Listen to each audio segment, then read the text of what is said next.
नमस्कार. आयुर्वेदीय पानके सरबते या मालिकेमध्ये आपलं स्वागत आहे. यामध्ये आज आपण पाहणार आहोत मदात्यय नाशक पानक. मद्याचा परिणाम दूर करणारं हे सरबत आहे. यासाठी घेऊयात दालचिनी, मिरे आणि वेलची यांचं चूर्ण पाव चमचा, नागकेशर 5 ग्रॅम, धण्याची पूड 1 चमचा, ज्येष्ठमध पावडर 1 चमचा, देवदार काष्ठाचं चूर्ण 1 चमचा, कापूर चिमूटभर, साखर चवीपुरती, कवठाचा गर 1 वाटी, पाणी 200 मिलीलिटर. 200 मिलीलिटर पाण्यामध्ये कवठाचा गर भिजवून ठेवा.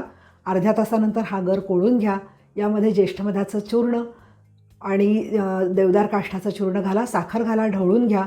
यानंतर दालचिनी, मिरे आणि वेलचीचं चूर्ण घाला. थोडासा कापूर आहे तोही घाला. हे पानक ढवळून घ्या. हे पानक अतिशय चवीला उत्तम लागतं.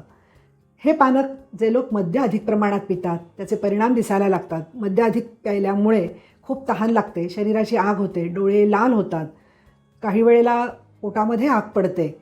अशावेळी हे सरबत द्यावं.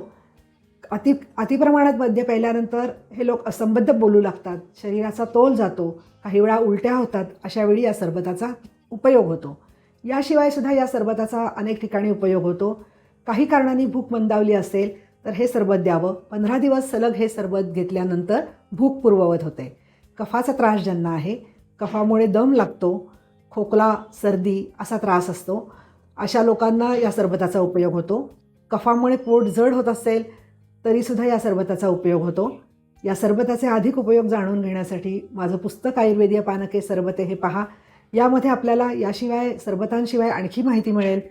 एखादा प्रकारचं पाणी, आयुर्वेदाने सांगितलेलं पाणी उपयुक्त आहे आणि ते कसं करावं, साडीच्या लह्यांचं पाणी कसं करावं, चांदीच्या भांड्यात पाणी कसं ठेवावं, या सर्व ही सर्व माहिती आपल्याला आयुर्वेदीय पानके या पुस्तकामध्ये मिळणार आहे.